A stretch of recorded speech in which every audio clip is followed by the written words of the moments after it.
Lawn Solutions Australia is bringing the world's leading turf varieties to both your local golf course and home lawn. With superior turf varieties like Tiff Tough Hybrid Bermuda, Sir Grange Zoysia and the newly launched Zoysia Australis, available exclusively through Lawn Solutions Australia, we have the perfect lawn for you.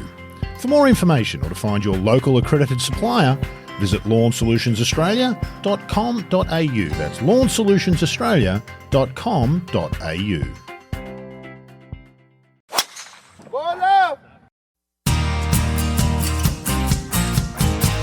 I've never seen anything like it before, and to attempt to hit the ball out of there is pure madness.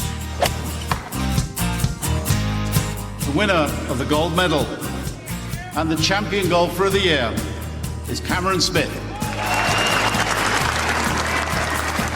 This is the one that I've always wanted to win since I was a little kid. So it just feels pretty amazing to be able to get it done today. It's amazing that it's my destiny to be the first Aussie to win. Just incredible. Hello and welcome to episode 85 of Playing from the Tips, the preview and tipping podcast covering all the happenings in professional golf presented by Golf Australia magazine.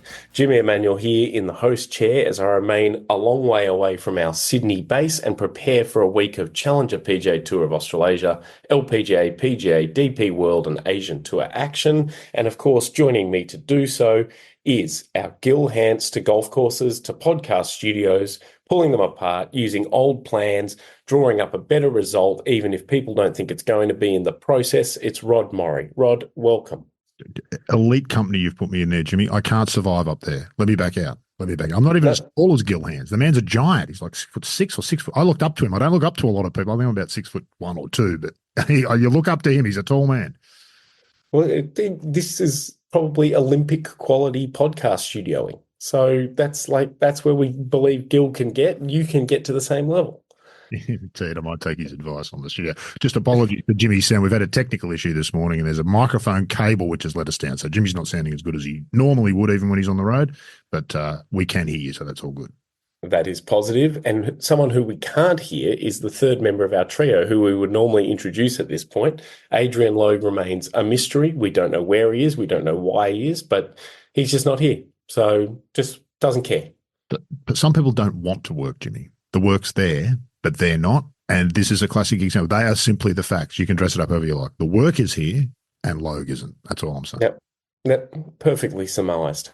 Each week at this point, we do take the time to reflect on the week that was. And Rod, we'll start with you and what caught your eye last week in the world of golf. Absolutely enthralled I was yesterday afternoon, not only with your on-course commentary, Jimmy, but with Will Florimo. Wasn't familiar with Will before. I've seen the name on leaderboards, haven't seen much of him, but what an adventurous back nine he had yesterday. Gripping TV, hitting it all over the park, but just hitting spectacular recoveries, had a smile on his face the whole time.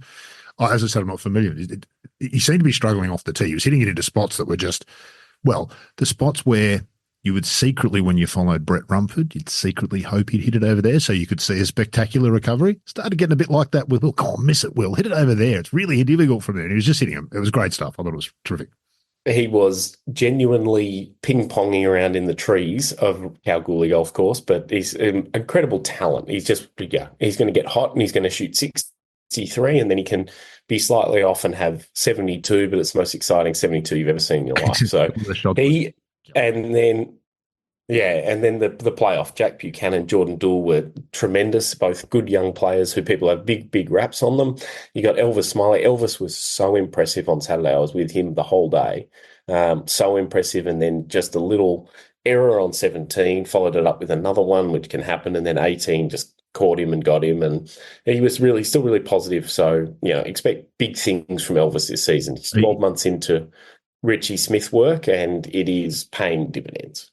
Look, he's one of those players you can confidently say, we predict this all the time. Oh, you'll win a bunch of majors. I'm not saying that. It has to happen soon. He's too good not to win. He just is too good. I agree. I watched a bit of Saturday and most of Sunday. It wasn't going his way. Never gave up, never quit. Finished with 2 birdies, I think, to finish one out of the playoff when he hadn't really played well all day. What to like about Elvis's performance. And yes, I think he will be, at the end of the summer, I think he'll be the guy we look at and go, he had the Tom Power Horan year this year. He had the David Micheluzzi year. I think it'll be Elvis's year. I hope. It'll be good. Yeah. I think around him or Cam John, who made a double on a par 5 on Sunday and fought back and very nearly made a birdie to get tied at 17. So it'll be that sort of a year where there's a lot of great stories. Kalgoorlie Golf Course, of course, stood out. And then across in the other world of other professional events, Ronnie Yin. Everyone loves Ronnie Yin. She won. That's great. Yeah. Beautiful. No one's going to argue with that. Who doesn't want to watch Ronnie Yin swing? There's so many players these days you could say that she's absolutely there near the top of the list. It's metronomic. Beautiful to watch. And then I think everyone got right behind Dan Bradbury winning. He was a story of the Open. He was great. And then he goes and wins a National Open to France. Just good stories. It was a really good week of golf, actually, Jimmy. And on the PGA Tour, which you would normally say, for some of us, and I'm of this bent, is the least interesting tour most weeks, the course was really interesting this week. I didn't think the golf was, but the course was interesting to watch. So it was, if you're a golf fan, it was doesn't matter what time of day you turn the TV on, there was good stuff to watch. And I thought it was a magnificent launch to the Australasian season. What happened over the weekend? We had new names, we had established names. It was, if you're a real golf fan and you're going to be watching the summer unfold, that was a great teaser, to see what comes off here. Jack Buchanan, I wasn't familiar with before. Watch him like a hawk. He looks like a flusher. So, Yeah, genuine flusher. All of that action last week delivered us 4 top 10s, so we now sit at 140 for the year. We've got 26 wins, which, Rod, I believe you've worked out through some sums and going across the podcast data world. Unrivaled tipping numbers by a 3-person podcast with one of those 3 who only shows up 50% of the time. Yeah, roughly, yes, indeed. We are leading that category quite comfortably, Jimmy. Exactly. We'll get there in the end, yeah. On to this week, and we start at home with the Bowra and O'Dea Nexus AdvisorNet WA Open. It is the 100th edition of Western Australia's State Open and goes to Mandurah Country Club for the very first time. So Bowra and O'Dea, funeral directors. Oh, okay. So, yeah. It's interesting. The more we do this, and we started as a bit of a lighthearted thing, looking at the sponsors of tournaments each week, I've become fascinated with it. What's in it for a funeral company to sponsor? What's the connection there? Is the guy who owns the business just a member at the club, and so it's a tax thing for his business he can sponsor it, or is there? So it's really interesting where the money behind professional golf comes from and what it does. Yeah, funeral directors. There you go. Interesting. And Nexus AdvisorNet, which is the secondary name sponsor, is insurance advisor. But Bowra and O'Dea. So I said to someone last week, I think it's funeral director, and one of the WA guys goes, everyone knows Bowra and O'Dea. So, big time here. There you go. Big time. There you go. And Nexus has been on board for ages, so shout out to them as being a good supporter of Australian golf. Yeah, and 100 years, and it's going to be a big celebration. There's been some work done with past champions for content. There's all sorts of things. I got into Mandurah yesterday, went to the golf course, and there's a lot going on. It looks really, really good. But Mandurah Country Club was established in 1960. Murray Dawson designed a course that was pretty much the same for a good long 30-something years, but did have sand greens that got grassed in the late 60s. Then Greg Simmons came in the mid-90s, led a renovation where greens were replaced, bunkers and the fairways and around the greens were added, and Santa Ana Cooch fairways, bent grass greens, they're going to be the talking points this year. This week. It is purely conditioned. It's WA golf. It's got trees down the fairways, but the grass is like carpet. It is outstanding. So look forward to all of that. And then look forward to the locals as well. So Braden Becker, who won this championship a couple of years ago, he's from Mandurah Country Club. He's walking around like he's the king. Everyone wants to talk to Braden, or Boris as he's known.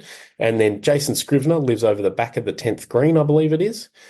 He's in the field this week. And Jared Mosley hails from Mandurah Country Club, and Jared Mosley is teeing it up this week. Much better player than a lot of people. Well, a lot of people probably don't even know how good Jared Mosley was. European Tour winner, if I'm not mistaken. Shared the Australian PGA with Peter Lonard in 2000 and something, early 2000s, late 90s from him. Yeah, there you go. Really good player, Jared Mosley. Really good player. Also joined by one of his great mates and a fellow WA great player who doesn't play much anymore, Kim Felton, one of my semi-bosses at the tour sometimes. Yeah, Felt's is teeing it up. 3-time winner of the WA Open.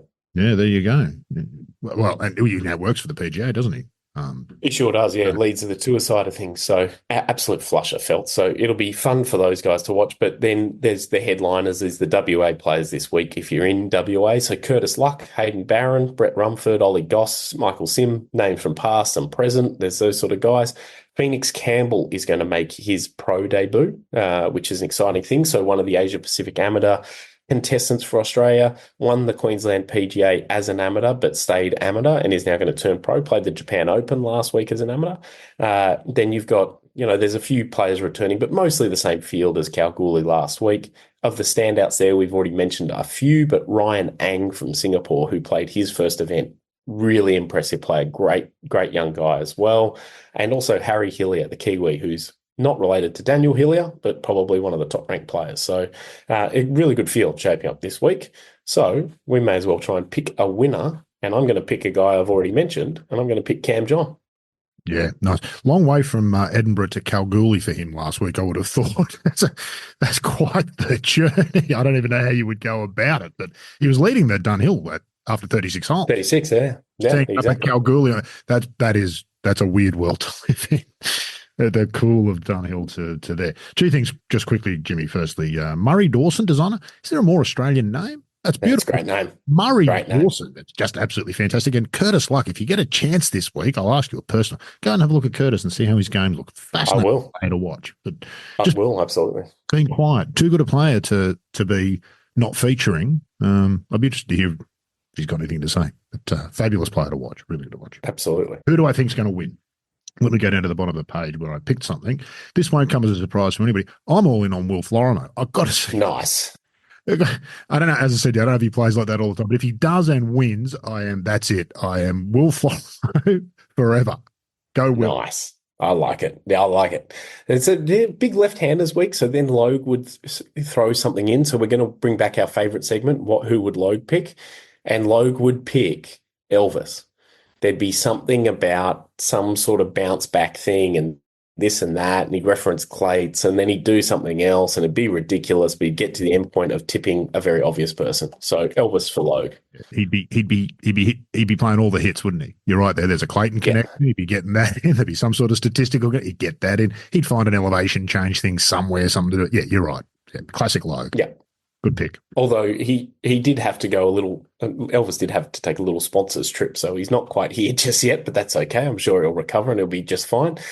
Moving along, let's go over to Asia, and why don't we go to the LPGA, which remains on its little Asian swing to end the year, and the BMW Ladies Championship in Korea. Rod, you've got some details. I do have some details, but not as many as I'd like, Jimmy. Golf in Korea is quite confusing from outside when you're going through translations and whatnot. So, as you said, the BMW Ladies Championship, not a lot in the sponsorship this week, Jimmy. I think everybody knows, don't they? BMW make cars. That's kind of, although it does strike. And motorbikes. And motorbikes. How many times a year do you reckon you see BMW in a title sponsor? They are massive supporters of golf. I never really thought about really big supporters of golf. I can tell you, having been involved when they became the title sponsor of the Australian PGA Championship, I think there's 5 total events where they're actually the title sponsor. Yeah. They take it very seriously, BMW. When they're the title sponsor, it is all in. So big supporters of golf. Yeah, fantastic. Apart from that, so I had some trouble.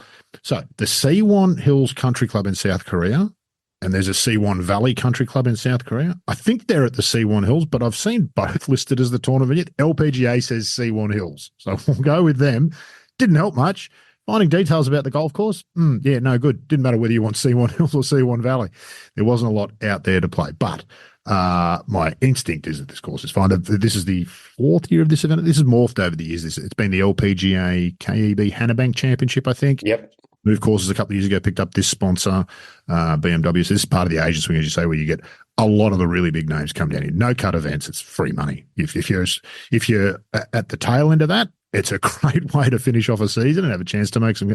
If you're up near the top, it's a great way to just cruise and get some, see a bit of the world and get some free cash. So hence, you generally get really good fields at these things, and then good golf. Best of my knowledge, this course opened in 2000 out at a public facility in the few years that followed. There's a private members course with the public, it seems. There's the East and West course makes up the private members course. That's where they're playing the tournament. Minjee Lee's the defending champion, won it last year over Alison Lee. Other winners of the event include Lydia Ko, Jin Young Ko, and Hana Zhang, who won the first tournament in 2019. We see this so often on the LPGA, Jimmy. I keep coming back to this point. All of those names recognisable.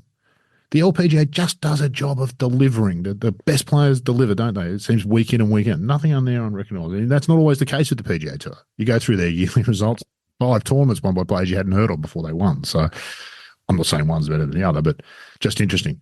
Minjee's back to defend in terms of Australians alongside Hannah Green, Hora Naveed, Gabby Ruffles and Grace Kim. Hora Naveed, very impressive, Jimmy. To get into these fields is that says you've had a good year as a virtually unknown player. So shout out to her. One of Mount Lawley's finest, along with Hannah Green and Jordan Dool.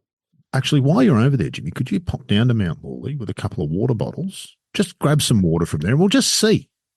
If it fixes your putting and my chipping, we'll all move to Perth and join Mount Lawley because there's something going.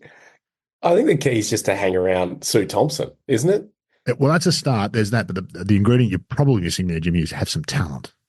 It's true. Nico Hearn also comes from Mount Lawley as well, and his brother Troy is the general manager. So there's something there. Yeah, they're doing something right over there. And best one to them. World number one, Lily Avu's in the field this week, as is Ronnie in last week's win. We already talked about her.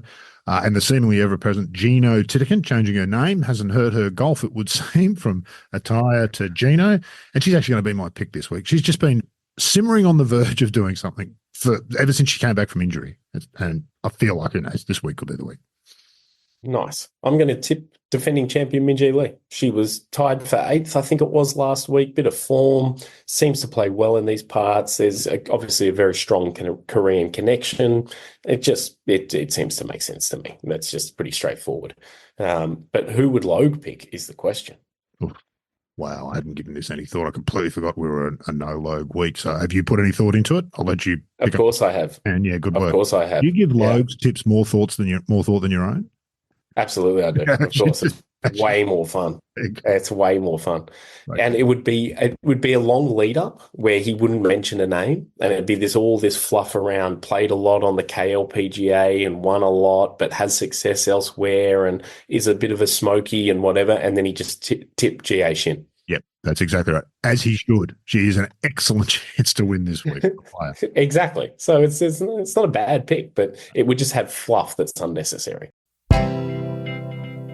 Want to work less and play more golf? Well, you can.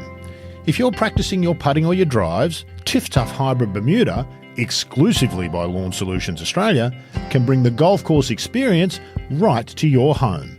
With superior drought tolerance, speedy recovery and toughness, Tiff Tough is the smart grass. For more information, visit lawnsolutionsaustralia.com.au. That's lawnsolutionsaustralia.com.au. Over to the States now, and the PGA Tour visits Las Vegas for the Shriners Children's Open at its typical home, TPC Summerlin. Bobby Weed, with help from Fuzzy Zeller, designed this very typical TPC network course. And if Murray Dawson is the most Australian name, are Bobby Weed and Fuzzy Zeller not the most American names of all time? Dawson, Weed and Zeller, attorneys at law. Zeller, Weed and Dawson. Your tax account professionals. Exactly. Very, very much appropriate for Las Vegas. It's always warm. Ball goes a mile. Scoring's always good. You got to be 20 under par basically to win. So if you're not near that, except there's a couple of outlier years where it gets cold because it's obviously getting towards winter. Vegas does get colder than you think, but if it's not like that, it'll be low scoring. Aaron Baddeley and Cam Davis, 2 Aussies. Ryan Fox, the 1 Kiwi. Players to watch come from the form, basically, of recent times because it's not an amazing field. So you just got to look at players who've played well. Stefan Jaeger, who was the runner-up last week, man who beat him, Matt McCarty, Tom Kim, Eric Cole, Bo Hostler, those sort of players, Adam Hadwin. You throw a blanket over sort of any of those, and that's where you're going to find your sort of standouts when we're going into the start of the week. My standout, Cam Davis. Cam Davis will be genuinely a little ticked off about not making the President's Cup team. He's one of the nicest humans in the world, and he wouldn't say it to your face, but there's a burning fire inside Cam Davis, and that meant a lot to him when he played 2 years ago. It was a target. He didn't get there. He's played well here before. It's going to be a Cam Davis kind of week. Could have been a horror year for him if he had actually knocked Adam Scott out of US Open qualifying. If that result had stood, could have been Cam Davis' worst year ever. It wouldn't have come home. I wouldn't have thought. I would have thought you stay well away. Couldn't have been about as welcome as Larry Mize. Here I do agree with Cam Davis. He's a special talent and possibly Australia's best unrecognised or underrated player, I think.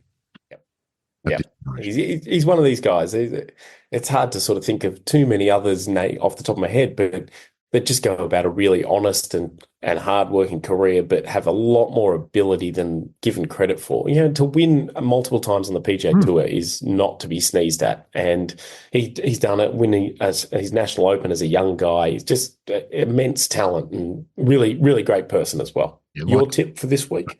Adam Hadwin, I'm going with. 2 second-place finishes here, but more importantly, his wife is one of the best follows on Twitter, Jessica Hadwin. She's hilarious. Absolutely. Agree wholeheartedly with that. She is absolutely outstanding. Now, for Logue, of course, this is a tough one. This is not an easy week for Logue because there's a lot of blandness, isn't there? Yeah, but there's a lot of the things that he likes. A lot of these like odd names or something, but he hasn't had the chance to tip his man, Bo Hostler, who he renamed New Jack Hostler, since he was playing well. So it's Bo Hostler all day for Logue here. It's a very Bo Hostler event, actually. I wouldn't be at all surprised 100% if Logue post a victory this week. Yeah, exactly. Moving along again, and now we go to Europe. We go to the DP World Tour, Estrella Dam, NA Andalucía Masters. Rod, you're going to give us some details. I'm imagining, Jimmy, there's a lot of golf this week.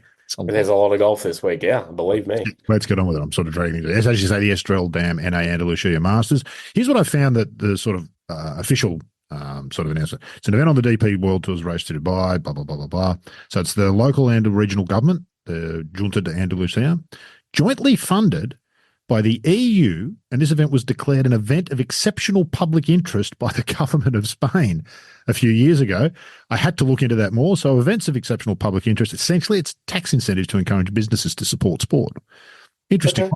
And an interesting idea. So they do it in partnership. Estrella Dam, who's the main sponsor, of course, are a beer manufacturer. So not a lot of excitement in that. They make beer, people buy it, drink it, and everybody's happy. So it's a win-win. And I can tell you it's good beer.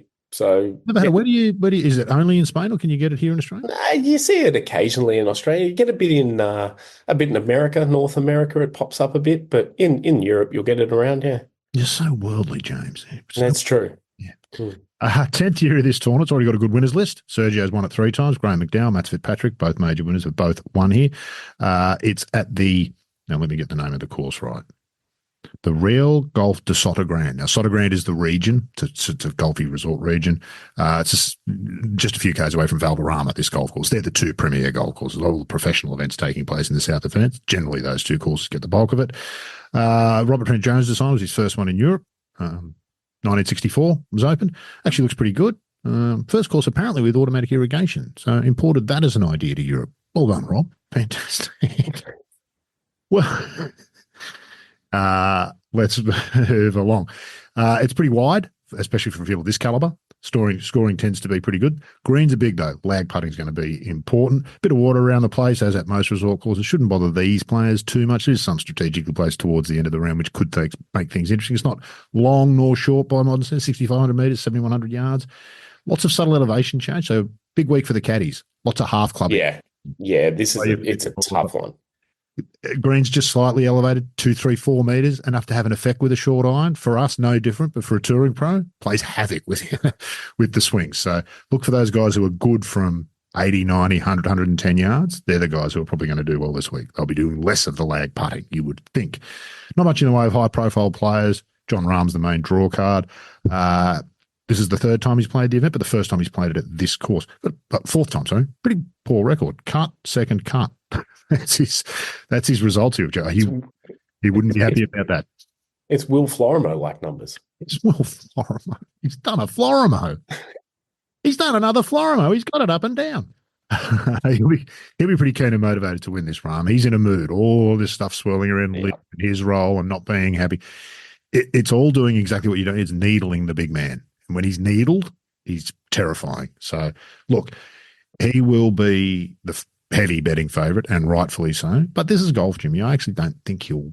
No, I'm not going to say that. That would be a stupid thing to say. That would be a very, very silly thing. There are others. This is one of those tournaments we've seen this in Australia sometimes too. You've basically got one big name player with a massive target on his back and a bunch of guys who are absolutely champing at the bit to knock him off this week.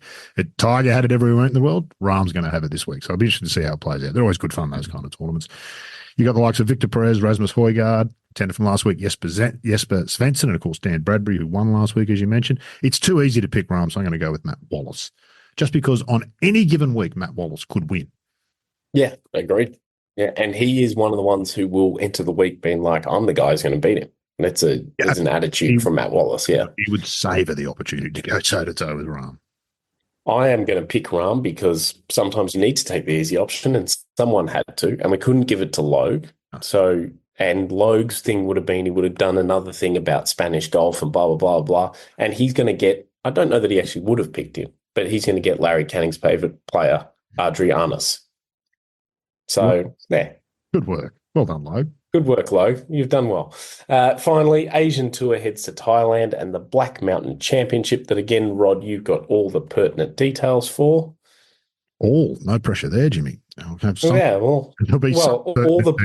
pertinent details when it comes to an Asian Tour event and what is published is pretty concise. There'll be some pertinent details and some nonsense in there to boot. Black Mountain Championship. Black Mountain's the name of the resort. Very well known to have been voted Thailand's best resort. I think it only opened, let's say, late 2000 and maybe 2010, 2011, something like that. And it really did explode onto the scene. I heard about it. Everyone around the world heard about it. It got a fair bit of coverage. Put on a tournament. Actually a really good venue. So that explains the sponsors. It's a really stunning setting, the mountain backdrops and the colours, depending on the time of year. I watched a few YouTube videos from different times of year. There's some stunning colours in what I assume is autumn, where the contrasts are amazing. So visually, it'll be terrific to watch. Australian Phil Ryan from Pacific Coast Design was responsible for the work. Looks plenty interesting up, plenty of room to play, obviously, from the tees. Pros like that. Winning score is more than 20 under usually. Here's an Australian connection for you, Jimmy. Wade Ormsby is the defending champion, although I think this tournament's always played at Black Mountain, but it changes names. So there's always a tournament there. It's been European co-sanctioned in the past, sometimes on the Asian Tour. So it's all over the place, but we tend to see it most years. So Wade Ormsby won whatever the tournament was that was played last year, and I don't think it was called the Black Mountain Championship at the time. It's an international series event, so the stakes are a bit higher. The order of merit starts to hot up now. We've already had 5 events. There's 5 to go. This is the first of those 5. There's 6 in the next 8 or 9 weeks. So you're really going to see that race for the one spot available on Live and the 30-odd spots for the next players down get into the final qualifying event for Live. I don't think that I couldn't find confirmation. I'm pretty sure it's only one player who qualifies all the way to Live, and then down out of the international series, international series order of merit, and then I think 2 to 32, something like that, get into the qualifying tournament. I think they have to get onto Live next year, and these players will be looking to do that because Live is very lucrative. So you'll see some competitive golf over these coming weeks. Lots of highly motivated players, as I said, so we should see some good and interesting golf. 17 Australians in the field. Won't go through all of them. Ormsby, Brendan Jones, Todd Sinnott, Trav Smythe, Harrison Crowe, Sam Prezel, Lockie Barker gets a start. So good luck to him. Good player. We've been watching. He emerged last summer really for us, didn't he, Jimmy? Yeah, he did. Absolutely, yeah. Yeah, he's one of those stories that you get to follow for a couple of years. It's a good proving ground here for the younger players, and it's a good purse event for some of the older players. So you see the likes of Andrew Dote teeing up, a former winner at this golf course, not this event. I think it was a European Tour event the year. Was this where he had 2 holes in one round? Was this tournament? I think that's right, yeah. Yeah, I think he's only one of 2 or 3 players ever to have done it, 2 aces in a round. Fields are always pretty strong. We've got a few Live players, none of the really big names. The current International Series Order of Merit leader is John Catlin. He's leading the way ahead of Eddie Urline, Ben Campbell from New Zealand. So it's going to be pretty. Trav Smythe is in there, I think, at about 10th. He's going to be my pick, John Catlin. I think he set himself a goal to get to Live this year. This is the path he was going to do it, and he's just doing it. If he doesn't win, I think he'll be thereabouts. I expect he'll have a really strong finish to this year to make sure that he's playing for the big bucks next year. So that'll start this week. Nice. I'm going to go with a Kiwi, and I'm going to go with Nick Vogt. Yeah. He's a seriously good player, played a bit in America, played a bit back here, and played all over the place, but really solid player. So Nick Vogt's my pick. And given you've taken Catlin, and we established a rule last week of if you don't know an Asian Tour event, you pick John Catlin. That was going to be Logue's pick. Yes. But so there's no Catlin for him. So who does he go? Henson. That's right. You've always got a fallback. No matter which one you pick, you can always fall back to the other one. So, yeah. Exactly. So it makes sense, right? Yeah, absolutely. That will just about do us for episode 85. Rod, a pleasure having you back in your own studio and completely uninterrupted, both literally and metaphorically today, and I can't put my finger on why. Yes, and I'll have clear air once we finish too. There'll be no getting dragged to the local cafe to hear all about whatever it is that's taken Logue's fancy in the past week. Exactly. A true joy. You can keep up to date on all the action on the Golf Australia magazine website, golfaustralia.com.au, and get out and get your copy of the November issue of Golf Australia magazine on sale now. Cam Smith on the cover, inside of which he is profiled from a different angle by Garrett Johnson. Meanwhile, Brendan James visits Sandy Golf Links, John Hagen looks at the rise of the Asian Tour, Matt Cleary covers off on Bryson DeChambeau, and Callum Hill goes under the bucket hat of Daniel Gale, plus so much more. I like that line, under the bucket hat. That's very good. Yeah, it's nice. Yeah, nice work from the boys there. Thank you for listening, and we'll be back next week on Playing from the Tips.